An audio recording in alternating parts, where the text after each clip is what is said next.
ఈరోజు కళ్ళకు కనిపించిన కబోదులు, 4.5 సంవత్సరం అసలు ఇక్కడ ఉన్నారా లేదా తెలియని కబోదులు గత 2 నెలల నుంచి తిరుగుతూ ఏదేదో మాట్లాడుతూ ఉన్నారు. ఏమని మాట్లాడుతూ ఉన్నారు? నిన్నో మొన్న చూశాను. వ్యాపారస్తులు అంటే స్వేచ్ఛగా ఉండాలంట. ఈరోజు మళ్ళీ అడుగుతున్న నెల్లూరు నగరంలో అనిల్ కుమార్ యాదవ్ ఎమ్మెల్యే అయిన తర్వాత, వైఎస్ఆర్ కాంగ్రెస్ పార్టీ ప్రభుత్వం వచ్చిన తర్వాత ఏ వ్యాపారస్తుడి మీదకైనా కానీ ఏ వ్యాపారుల జోలికైనా బెదిరింపు జరిగిందని అడుగుతున్నా. ఈరోజు ఒకటి అడుగుతా ఉన్నా, నువ్వు మంత్రిగా ఉన్నప్పుడు నీ స్కూల్స్ని అభివృద్ధి చేసుకునే దానికి చిన్న చిన్న స్కూల్స్ని తొక్కివేసింది నువ్వు కాదా? గతంలో నీకు కాంపిటేటర్ అయిన శ్రీ చైతన్య వాళ్ళు నీ స్కూల్ నుంచి 3 పిల్లలను తీసుకొస్తే ఆ ఏజీఎం మీద కేసు పెట్టి నెల్లూరు స్టేషన్లన్నీ తిప్పింది మీరు కాదా? గతంలో 10 సంవత్సరాల క్రితం మీ దగ్గర నుంచి ఒక లెక్చరర్ వెళ్ళిపోతే ఆ లెక్చర్ని కొట్టి చంపేసి కేసు మాఫీ చేసుకుంది మీరు కాదా? ఇవన్నీ ఎదవగా చేష్టాలు, వైట్ కాలర్ మాఫియాను, వైట్ కాలర్ స్కాములు చేసింది మీరు. అధికారాన్ని అడ్డుపెట్టుకొని నెల్లూరు నగరంలో ఎన్ని చిన్న స్కూల్స్ మీ స్కూల్స్ వల్ల బలైపోయినాయి. ఎక్కడైనా 4-5 స్కూల్స్ బతుకుతున్నాయంటే అక్కడ మధ్యలో చేరి ఒక నారాయణ స్కూల్ పెట్టి ఆ చిన్న చితక స్కూల్స్ చంపేసింది నువ్వు కాదా? నువ్వా వ్యాపారం గురించి మాట్లాడేది, బెదిరింపుల గురించి మాట్లాడేది?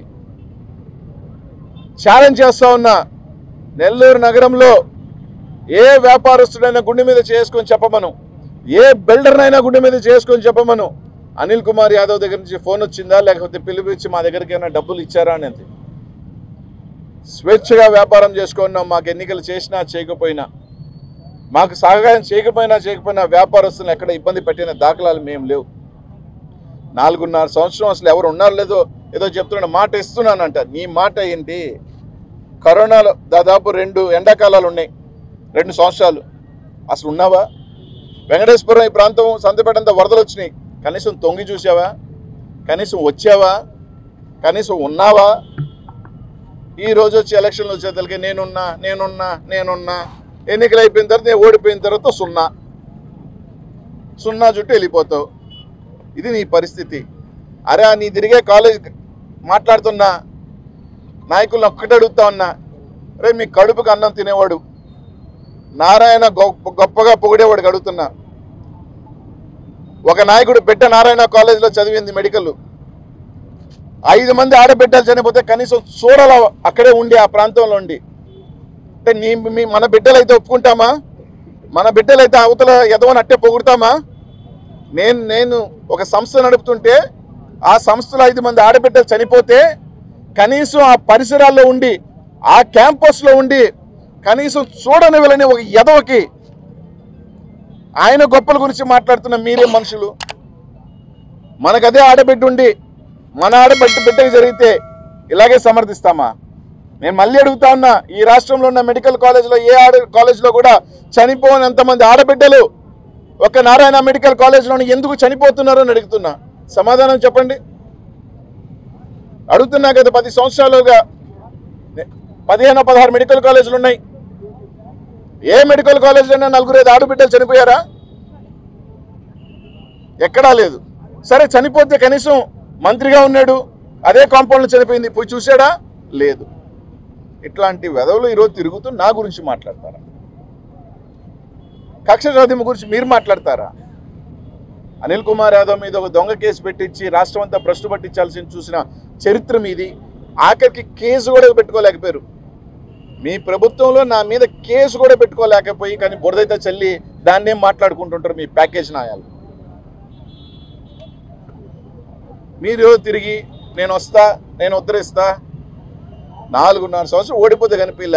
ఒక్కటి అడుగుతున్నా, నీ వయసు 70, ఒళ్ళంతా జబ్బులు, 15 రోజులకి ఏఐజీకి పోవాలి నువ్వు ట్రీట్మెంట్కి.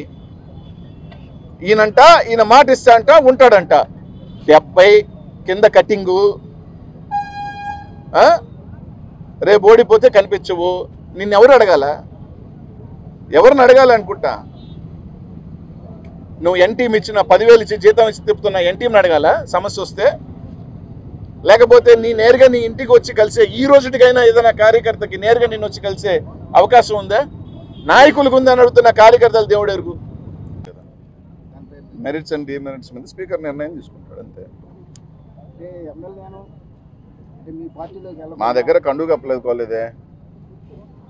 ఏడైనా మాకు సపోర్ట్ చేస్తున్న ఎమ్మెల్యేలు ఏడైనా కండు కప్పుకున్నారా? ఎవడైనా పార్టీ మారినట్టు కండు కప్పుకునేది ఉందా? లేదే. ఎవరు బాగా అంతలా పసుపు వేసుకొని తిరిగిరు కదా, తెలుగుదేశం మీటింగ్లో పాల్గొంటారు కదా, మామూలు ఆడ మీటింగ్లో పాల్గొనేట్లేదా? రాలేదన్నా చెప్తే పసుపు పార్టీ ఆఫీస్లోనే నీట్గా కండు వేసుకుంటారు కదా, వేసుకోవాలా? కండు వేసుకొని తిరుగుతారు కదబ్బా. పాదయాత్రలో కండు వేసుకొని తిరగలా? కానీ మీకు కాలం కనిపించాలా మీకు? యోగలంలో ఒక ఆయన ఆత్మకూరులో తిరుగుతాడే, ఒక ఆయన రూరల్లో తిరుగుతాడే, ఒక ఆయన ఉదయగిరిలో తిరుగుతాడా? కండు వేసుకొని తిరిగిన తర్వాత ఇంకా సభ్యత్వం ఏముందా?